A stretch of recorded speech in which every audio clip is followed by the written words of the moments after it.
माँ जब अपने बेटे के कमरे में गई तो देखा उसके बेटे का चेहरा किसी बूढ़े मर्द के जैसा था। लड़का अपनी माँ के साथ खेल रहा था, लेकिन वह अपनी माँ की हाथ की उंगलियों को अजीब ढंग से सहलाने लगा और अपना अंगूठा उसकी उंगलियों के बीच फंसाने लगा।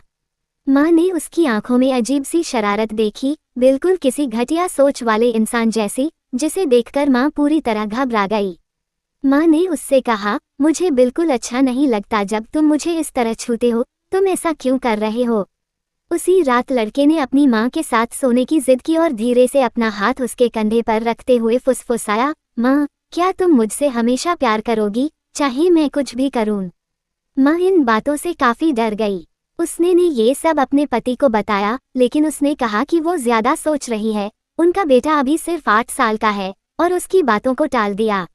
उन्हें जरा भी अंदाजा नहीं था कि असली खतरा तो अब शुरू होने वाला था। अगले दिन लड़का अचानक अपने सिर की तरफ इशारा करते हुए कहता है, यहाँ एक अंकल रहते हैं और वो इस शरीर पर कब्जा करना चाहते हैं। माँ को लगा कि वह बेकार की बातें कर रहा है, लेकिन उसी रात को जब वह उसके कमरे में गई तो उसने देखा कि उसका बेटा बुरी तरह तड़प रहा था और अजीब अजीब अनजानी भाषाओं में बोल रहा था। ये देखकर माँ डर से कांप उठी। उसने पास रखा टेप रिकॉर्डर उठाया और जैसे ही रिकॉर्डिंग चालू किया, लड़का अचानक चीखता हुआ जाग गया। उसने कहा, तुम यहाँ क्यों आई हो? माँ ने कहा, मैंने तुम्हें नींद में बोलते सुना, शायद तुम बुरा सपना देख रहे थे। बेटे ने कहा, नहीं, वह बुरा सपना नहीं था, वह अच्छा सपना था।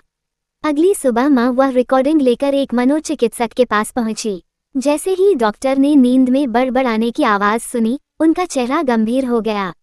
डॉक्टर ने बताया, लड़का रिकॉर्डिंग में बहुत ही डरावनी बातें बोल रहा है, जैसे कि चुप हो जा, गंदी औरत, रोना बंद कर वरना मैं तुम्हारी आंखें निकाल लूंगा, मैं तुम्हें मरते हुए देखना चाहता हूँ। डॉक्टर ने नतीजा निकाला कि लड़के के भीतर किसी दूसरी आत्मा ने डेरा डाल लिया है और अगर इसे तुरंत नहीं निकाला गया तो वह शरीर पर हमेशा के लिए कब्जा कर लेगा।